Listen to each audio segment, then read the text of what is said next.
Hey, I want to talk today about self-love, what it is and what it means.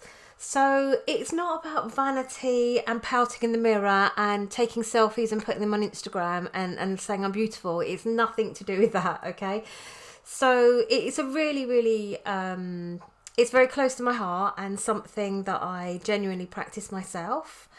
Having come out of a particularly difficult marriage, actually, after 20 years of self-sacrifice and feeling completely unloved and really quite damaged, actually. I'd given so much of myself that I had nothing left for myself or to give anybody else. I was just like an empty vessel. So I'd given myself into the whole being married, being a mother, and I completely put aside all of my own needs and all of my own ambitions, wants, desires, and I stayed in a really unhappy relationship for a very long time. There was good, I'm not saying it was all bad, but there was a lot of very dark moments, is what I'll say. And when my daughter got to 16, I was faced with staying with that person, and initially I thought I'm just going to stay, and then when he dies I'm going to find someone else and I'm going to live my life, and at that point, and this is it was meant to happen, somebody came into my life, not romantically, a mentor, and he said to me, Suzanne, you're nearly 50, you have a 10-year window really, to live and find love and to you connect with yourself. You're completely detached from yourself, you're detached from your body, you're on a survival mode, and at the time I couldn't see it, but looking back now, God, I'm so different. 2 years on, I can't, the journey that I've taken, I can't imagine staying in that really painful marriage. It was pain. That's the only way I can describe it. It was pain, and I'd started meditating for sort of 2 or 3 hours a day, really as an escape, because my world was so horribly painful, that I couldn't bear to be in it anymore. And I think, some people, they drink. I don't drink. They take drugs. I don't take drugs. They overeat. I overate a bit. But I didn't suppress it. So the only thing that I really found, I actually did end up at one point on antidepressants prior to that, which was how I got into meditation, actually, because I found that it didn't really work for me. It didn't get rid of the anxiety that I was feeling. And I took the choice to come off them, at which point I found meditation, and probably the first of my mentors, really. So from that point on, I got, I started on this path, on this journey. And then when that time in my life became too painful to bear, my refuge was meditation. And, if anybody knows, if you meditate enough, stuff starts to happen. Expansion happens. I have a very strong empath ability, and this got enormous. My energy got enormous, and it was like I almost didn't know what to do with myself, and I didn't really know what was happening, but and I didn't connect that at age 11 I'd had a Kundalini experience. I'd had a huge surge of energy through my body. It was actually after my best friend's grandmother died, and that night I actually had a lucid dream of a snake coming into my bed. And it wasn't actually until March this year that I put 2 and 2 together and went, oh my goodness, that was my Kundalini, the start of my Kundalini awakening. So it's been going on a really long time, and I feel very grateful that it's been a very gradual process, because I've seen some really rough Kundalini awakenings, and it has to be done gradually, otherwise it's actually quite traumatic. So back to the self-love thing, I did actually find the strength to leave my marriage. I was, I think, faced with what quite a lot of adults in their sort of late to mid 40s with, quite grown up children who all of a sudden they don't need you anymore, or not so much anyway. and you're left with this partner who you've completely detached from. So I had detached emotionally, and so had he. Our sex life was terrible. It was actually, I would describe it as traumatic. So it was, it wasn't serving either of us, but we'd become a habit. We were like housemates, I guess. And I was trapped in this fear of, if I left, what would happen. And I'd built a good business, and I knew that I was going to lose half of it, and all the work that I'd done over the last 20 years was about to go down the toilet. But I decided actually that my happiness and my inner world was more important. And I looked at him one day, and he was on this real spiral of self-destruct, and I thought, this is killing me. Who am I going to save, him or me? Because it's actually going to kill me. And of course, I had to choose myself. So I left. I didn't. There was no big drama. I just one day took a decision. Something had been said, and he'd walked out, and I was very, very upset. And I just there and then I just packed the bag and I left. I'm lucky enough that I have a little holiday home, and I went there, and I never went back. So it was actually the start of a massive growth period for me. I was working with this mentor who was actually from Greece, and it was an insane connection. We'd connected on a healers forum actually, and we just had this crazy connection. It was like more than even twins experience. I knew when he was having sex, I knew what he was eating, I knew everything he did during, and vice versa. He would message me, what's happening, I feel like you're in danger. And it might be that I was assisting somebody who'd had a fall, who was getting into an ambulance, and it was just this insane connection. And he was a tantric therapist, and when we finally met, we ended up working together actually, and he said to me, Sue, you've got this insane Kundalini energy going on. And I tried Reiki, like training in Reiki, to get rid of this energy, because it was huge, and I just didn't know what to do with it. And everybody wanted it. And at that point, that energy was out. I can't explain it any other way. It was outside of my body. It wasn't inside my body. And I was like this beacon for everybody who just wanted it. And then at some point, I can't even tell you when, it kind of went in. And then that's when the real development started. So after a year of working with this mentor, and a lot of my own trauma coming to the surface and dealing with that, we were working on clients together, because I have a salon, and we were doing tantric treatments. And they were very, very light touch actually, but it was essentially moving energy. And I would go to Greece and work with him.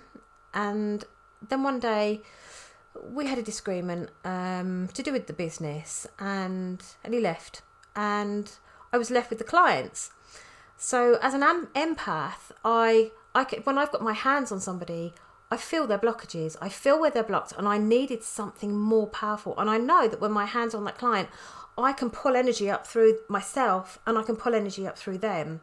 But I could feel the throat is very, very common place to get blocked, and I could feel that they still had blockages in this area, and sometimes in the sexual area, and I just needed something more powerful. So I actually went looking, because if I'm one of these people that if I'm going to do a job, I want to do it properly, So I went looking, and I found Mal in London, who's the Tantric Journey school, and I embarked on a training course with him.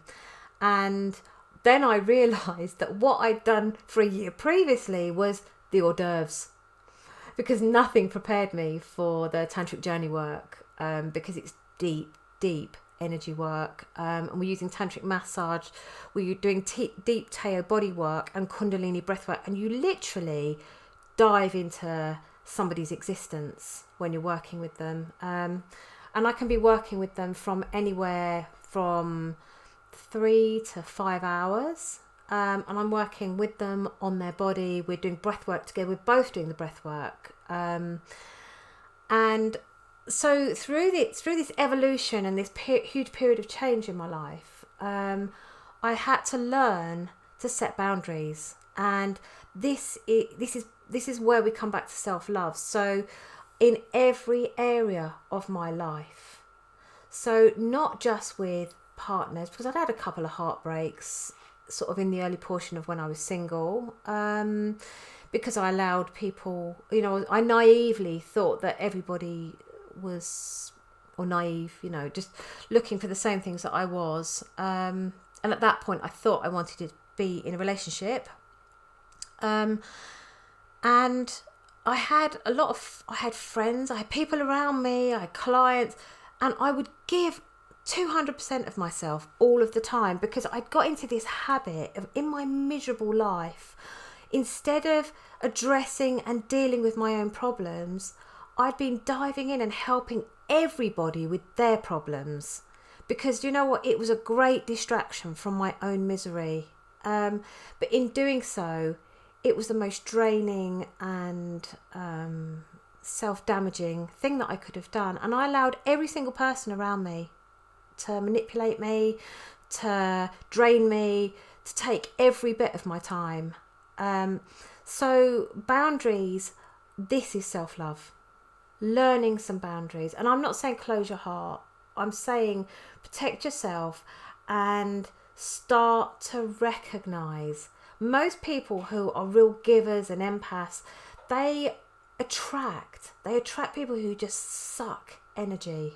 So we need to start recognising narcissists, energy vampires, negative low vibrations, and cut it off, or distance, or limit the amount of contact you have with those people. So, you start to realise, as I got rid of all of the drama out of my life, so I realised that the drama that other people were projecting onto me, and the anxiety they were projecting onto me, their need for control that they were projecting onto me, and I put the handbrake on it and said, no, I'm not doing this. So self-love, it's not about looking pretty, it's not about dressing nicely, but it is occasionally about going and treating yourself and taking some time out in the spa, or a walk in nature, or allowing yourself time to nurture your soul and nurture your heart and nurture your well-being, and stop completely sacrificing yourself for everybody else, because what you're doing is you're sacrificing every bit of your own happiness for everybody else's, to make them happy. And why is everybody else's happiness more important than yours? Why are you so worthless? And why do you mean so little that you don't need to show yourself any love and any time and some rest and recuperation and some space and some boundaries, and have people show you a little bit of respect? Because the more we give, the more people walk all over us. So there's a balance. Like everything, there's an absolute balance. For every high there's a low. So we have to just find that place in the middle, where people know that it's not okay to walk all over us. They know that there's a limit to how far that they can push us, and then we're going to just say no more. And you'll find, it's an experiment you can do. If you've got people around you, especially I've had it with friends who are very demanding of your attention, your time. And normally what happens, the minute you withdraw that support, and I've had it happen to me, they try their best to try and bring you down. So they'll try and ruin your reputation, or you'll find most of them try and copy and paste your life. They'll start doing things that you do for a profession. They'll start dressing how you do. They'll change their hair to the way you wear it. You'll see people starting to replicate and copy and paste, and then try and destroy you. Because if people try and bring you down, it's because you're already ahead of them. And you have to realise what people's motives are. And sometimes they just don't want to help themselves. They just want to keep draining your energy. So instead, you give them all the tools, you give them everything they need to help themselves, yet they can't stop taking and taking and taking, and they just don't really want to give anything back. So it's about recognizing these things, seeing the red flags, and like anything in life, the only way you can start to recognize these things is to take a step back. I actually kind of isolated for about 18 months. So when lockdown came, I was like, oh, I'm a pro at this. I've been doing this for 18 months. So, and that's what I did. I withdrew from everybody, and I literally just worked, and I went inwards, and I spent a lot of time in my, working on myself and getting out of my head and into my body. And now I stop. So instead of just instinctively going, yeah, it's fine, I'll do that, because I would do anything for anybody. I stop and I think, okay, how is this situation making me feel? How is this person making me feel? And if they're starting to make me feel anxious or negative or stressed, I mean, I've had people come to me and I felt sorry because they've had a bad time. They've actually reduced me to tears during the day that they've spent on this assault of negativity on me, dumping all their crap so they can feel better and leaving me feeling horrendous. And then, then the next day they do the same, and the next day, and at some point you have to say enough, because, I've done a lot of work on myself, and I'm not here as an emotional punch bag for you to just dump all your rubbish on so that you feel better. And it's only temporary, because 2 days later they're going to feel just as bad again because they're never addressing the issues. So you've done the self-work, and these people don't want to. And you cannot do somebody's work for them. They have to do it for themselves, okay? The only person who can make somebody's life better is them. No one can do it for you. You have to do it for yourself. So by overdoing and overhelping, do you know what we do? We disempower people to help themselves. So it's really, really important that we give them the tools. We don't just say, no, we're not helping you. We give them the tools, and we remain firm, and we have boundaries. And that's very, very important, because people can't evolve, they can't grow, they can't move forward unless they're empowered to help themselves, because we just can't be their mummy. We can't do it all for them. They're adults, they need to live in an adult world. And learn. We need to find our own solutions, be our own problem solvers, and that's really, really important for anything in life.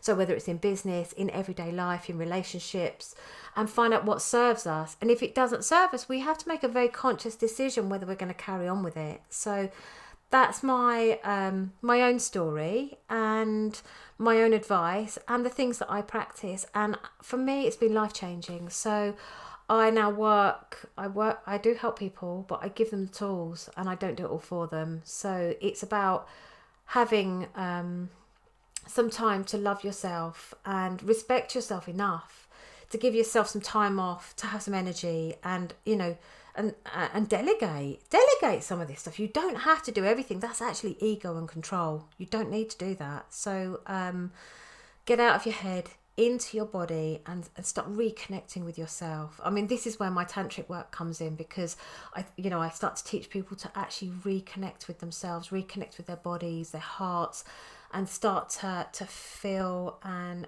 find out how things really, really make them feel, which is really, really important. So we start living consciously, and we stop living this generic, really, really fast-paced life that doesn't allow us any time for ourselves or our souls. And ultimately we're just going to take on trauma, and disease is going to manifest, because emotional pain turns to physical pain turns to numbness, and the only way back the other way is we have to go from numbness back to a bit of physical pain, and we have to feel some of those emotions again. But if we're not in that situation anymore, it's safe, it's okay to do so. But we have to acknowledge and remember how things make us feel, and stop burying it, because it's really, really damaging, and we're going to end up with dis-ease.